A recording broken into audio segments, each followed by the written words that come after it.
What up, what up, what up? Y'all already know who this is. It's your boy D, back at you with another video. Let's get into it. Alright, so today we are going to go over my top 10 football movies of all time. See, I saw the Watch Mojo list.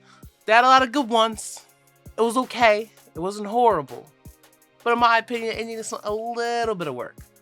So instead of complaining in the comments like a normal person, I thought, why don't I make my own list? Alright, so we're going to start off with my honorable mentions.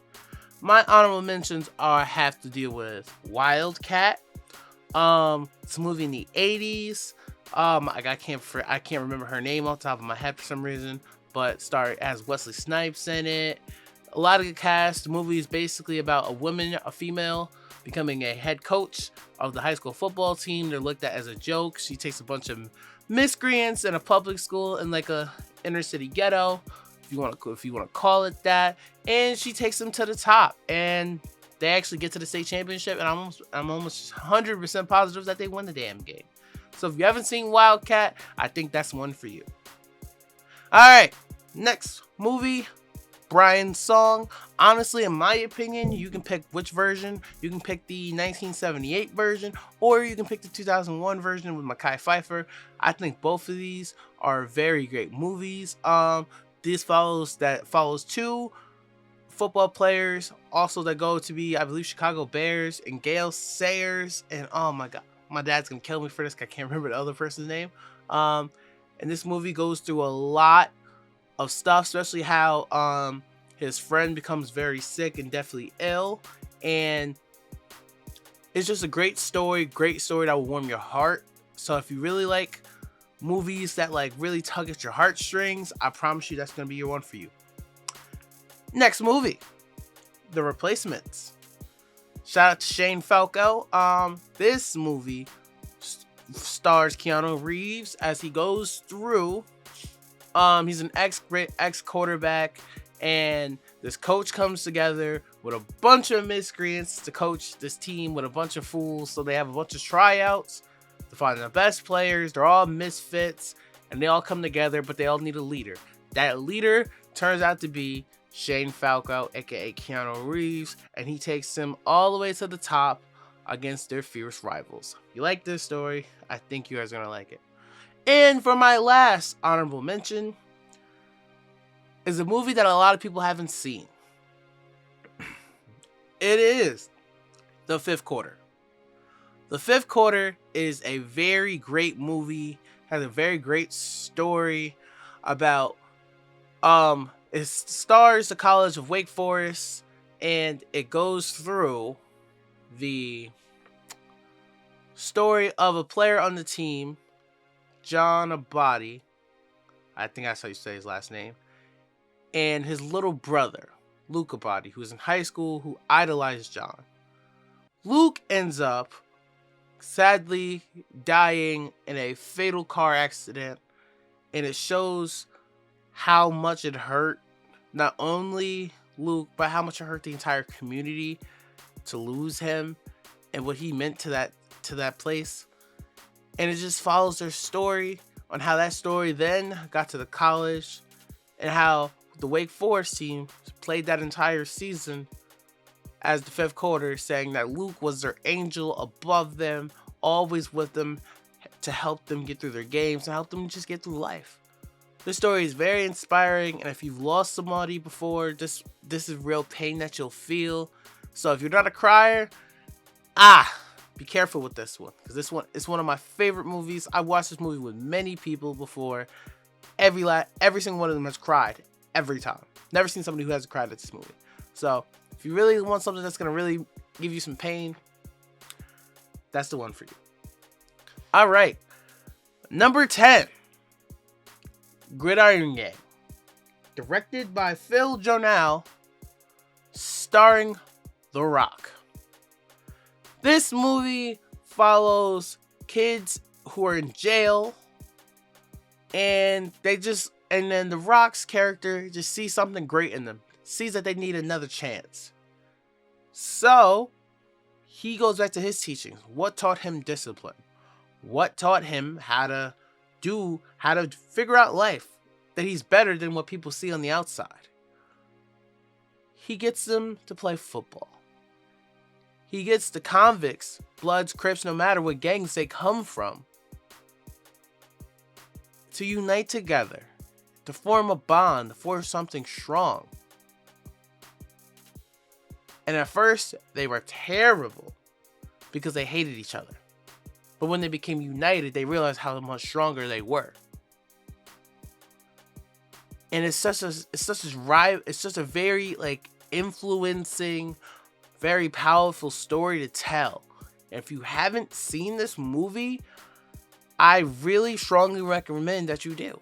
I find this movie to be absolutely great, very powerful, very strong. This is something I really think you guys should really look at. Number 9, The Longest Yard, 2005, Peter Skull. Honestly, this movie is too funny not to make my list. The cast in this movie is hilarious. When you have first off, you have breakout performances by guys like Michael Irvin and his element being the bad guy at first and then joining him. You have played people like Stone Cold Steve Austin, Kevin Nash, Terry Crews, Burt Reynolds, who's in the original. Oh my God, Chris Rock. There was Tracy Morgan. There were so many great people in this movie, and they all just played such a funny role in this movie. Adam Sandler, he did it again, man. That's just the best way to describe it. I think the next list I will do is the top 10 best Adam Sandler movies, because this one was perfect. It's just very funny, and I really think you're gonna enjoy it.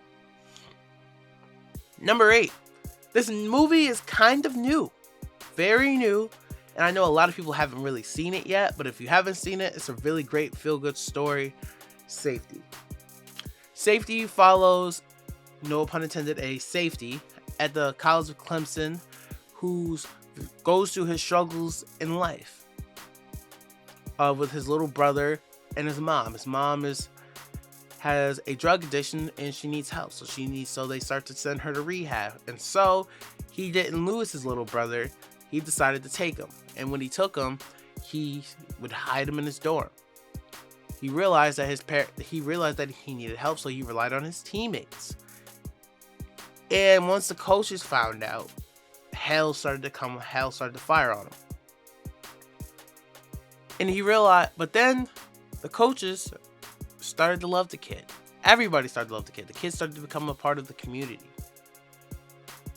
And after that, he gets his mom to sign the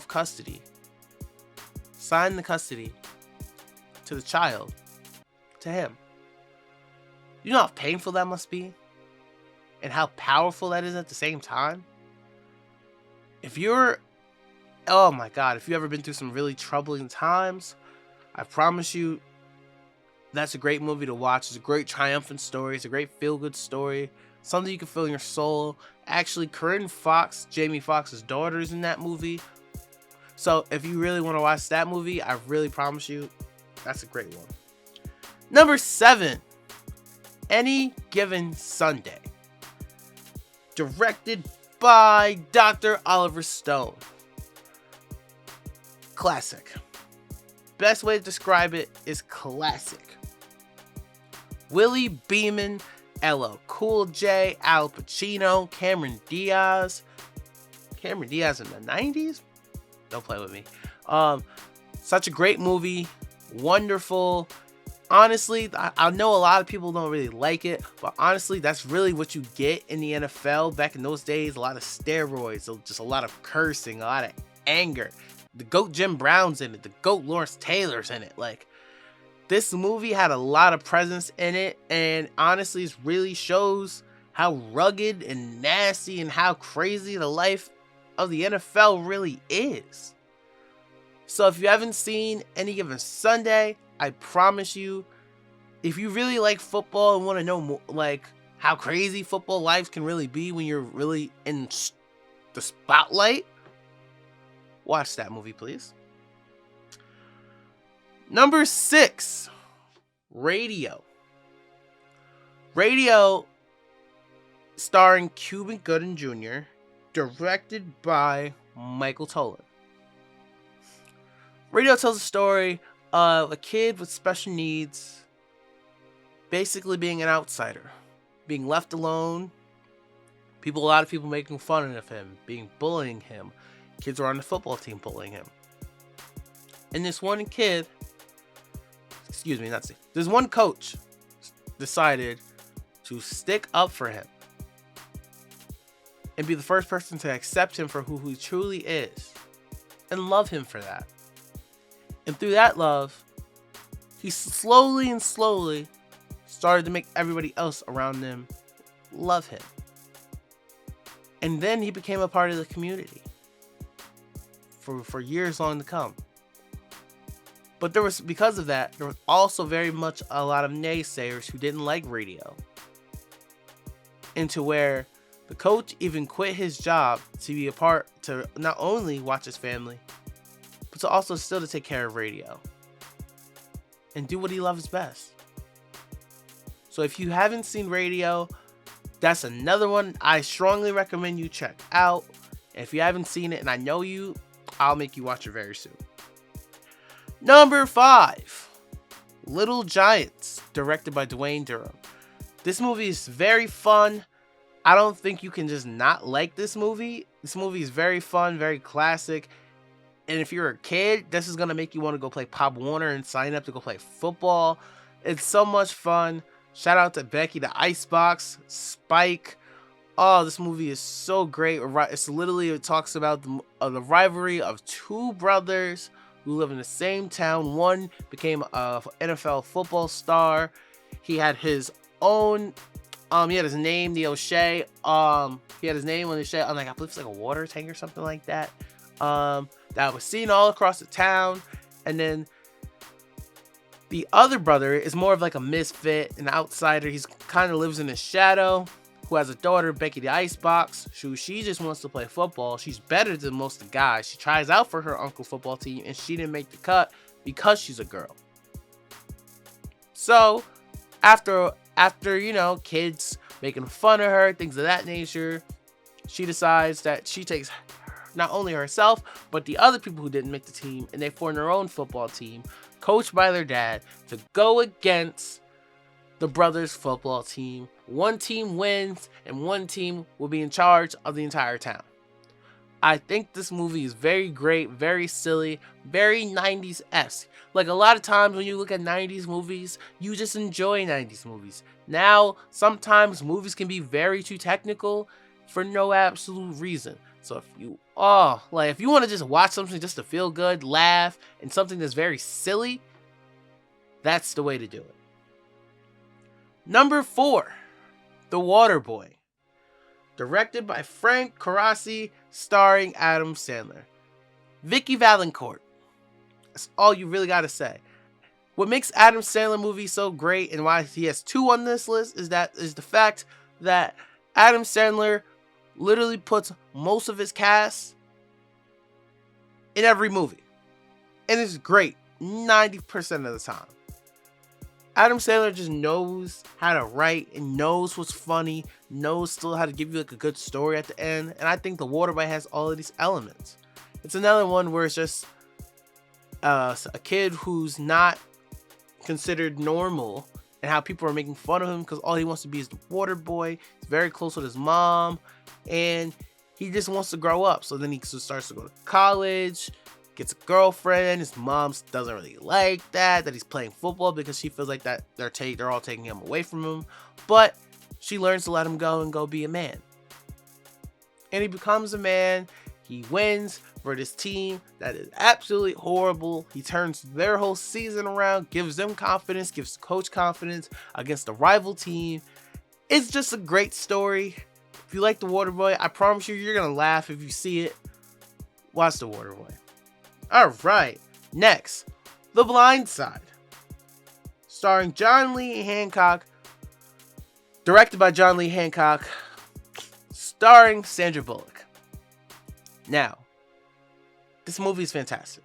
This movie follows the story of Michael Orr, left tackle who ended up going to the Baltimore Ravens and playing a few seasons. Then I believe he went to the Tennessee Titans and played a few seasons before he retired. Now he does other great work around the community. He went to Ole Miss. This story starts off on how his uprising became, how he pretty much basically was an orphan. Basically, like he left. His mom was addicted to drugs, to where he had to leave. How the state took him away, and that affected him dearly. And since living in a very poor neighborhood, the only thing he knew how to do was survive. And because of a great person, a great friend of his, he got him an opportunity to go to this good school. The football coach saw a spark in him, saw something he liked. The football coach vouched for him to get into the school. He ended up getting in, and when he started to go there, he went to a basketball game. He was picking up popcorn off the bleachers because he didn't have no food to eat.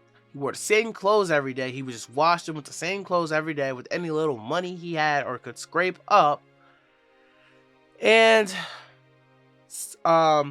Leanne, Sandra Bullock's character, didn't like that. She pulled him over, asked him where he was going. He said to the gym because it's warm, because he had nowhere place to stay. She took him in, and then she never stopped taking him in. And slowly but surely, she learned to love him. And then the little brother, SJ, learned to love him. And then the daughter learned to love him. And then the father learned to love him. And then everybody started to rally behind him because they realized he wasn't stupid. He wasn't just big.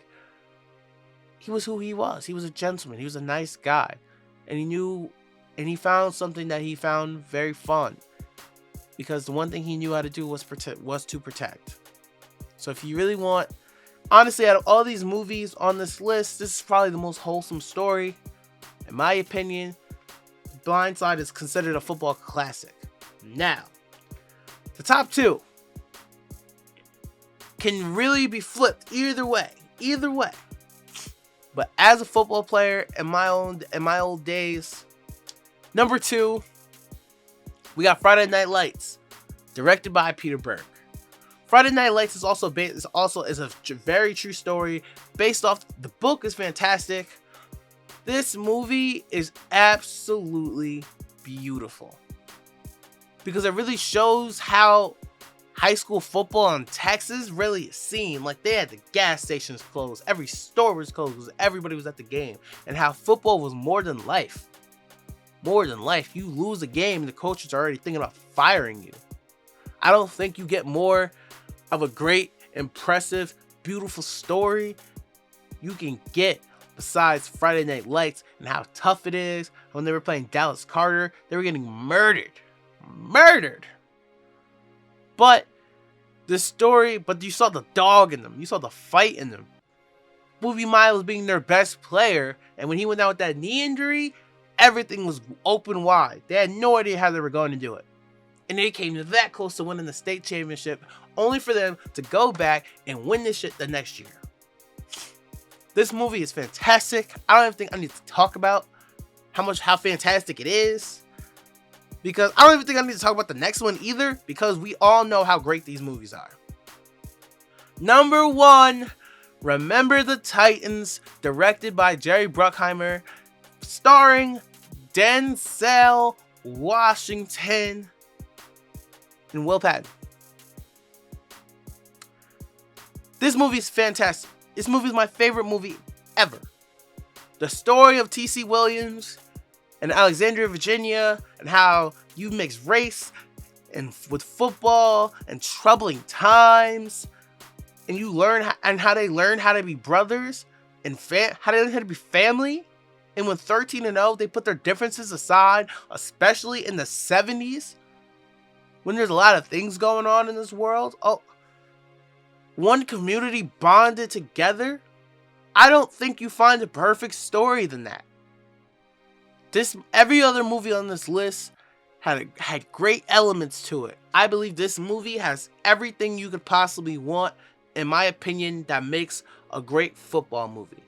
It has love, it has power, it has strength, it has hard hits, it has beautifulness, wholesomeness, it has everything you could possibly want. If you haven't seen Remember the Titans, I don't know why you could say you've never seen it, but if you haven't seen Remember the Titans, you are doing yourself a disservice. You are doing yourself a disservice. I don't care if you like football or not. You need to watch it just for the story and just because it's that damn good. In my opinion, it's my favorite Denzel Washington performance. Besides Training Day, because that's classic. But that's my list. I hope you guys like it. If you don't, let's argue. I would love to argue. Let's argue. Let's see what you got. Let me see your list, okay? If you like that, like this video, appreciate it. Comment, subscribe. It's been your boy. Till forever. See you soon. Bang!